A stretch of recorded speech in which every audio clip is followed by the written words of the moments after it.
bir çiftçimize 25 dönüm yonca demonstrasyonu yapmak istedik. Çünkü insanların var olan bir çiftçiliği değiştirmek gerçekten çok çok zor. İşte çiftçiye 25 dönüm yonca ile ilgili bayağı bir çalışma yaptık. 2012, şu an 2017. 7 yıl geçmiş. Şu an aynı çiftçimiz yaklaşık 2000 dönüme yakın yonca üretimi yapıyor.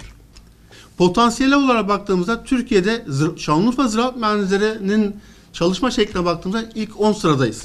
Şimdi evet, ülkemizde anız yangınları ile ilgili birçok yaptırımlar mevcut ama yapılan yaptırımlar gerçekten çiftçi bazında çok geri dönüşümü olmayan cüzi rakamlardan olduğundan dolayı çiftçiler devamlı anız yangının yasak olmasına rağmen cezayı karşılayıp anız yangına devam etmektedir. Ama caydırıcılığı bir şekilde arttırılırsa, işte bir anız yakan bir çiftçinin ürününün desteklemesinin tamamen kesilmesi gibi yüksek bedeller, yüksek caydırıcı noktalar ulaşıldığı takdirde anız yangının önüne kesinlikle geçileceği herkes tarafından bilinmekte.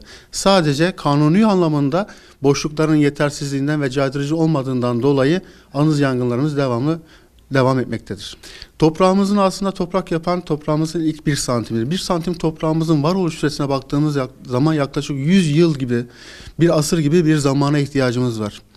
Şimdi toprağımızın ilk 5 santimindeki organik ve inorganik maddelerinin yalnız yangınlarıyla tahrip olması ve toprak özelliğini yitirmesine neden olmaktadır. Bu da dolaylı olarak aslında çiftçinin maliyetten dolayı anız yangının yapmasını sağlıyor ama topraktaki mikroorganizma ve canlıların ölümüyle hem ekilecek ürün kaybına neden olduğunu çok algılayamıyorlar.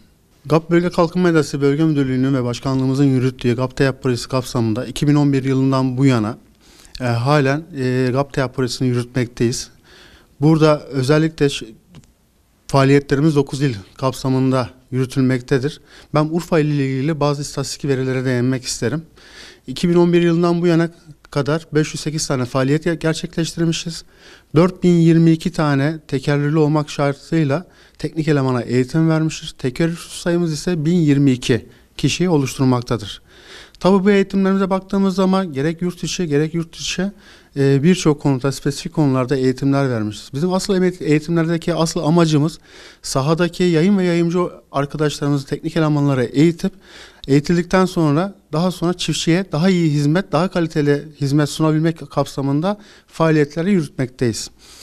Sulamaya açılmış ve açılacak alanlarda birçok faaliyetler yürüttük. Ben en basit Şanlıurfa merkeze bağlı Çamlıdere bölgesinde bir tane 2012 yılında sulama demonstrasyonu ile ilgili bir alternatif ürün yetiştirilmesi kapsamında bir yonca demonstrasyonu yapalım dedik idaremiz tarafından.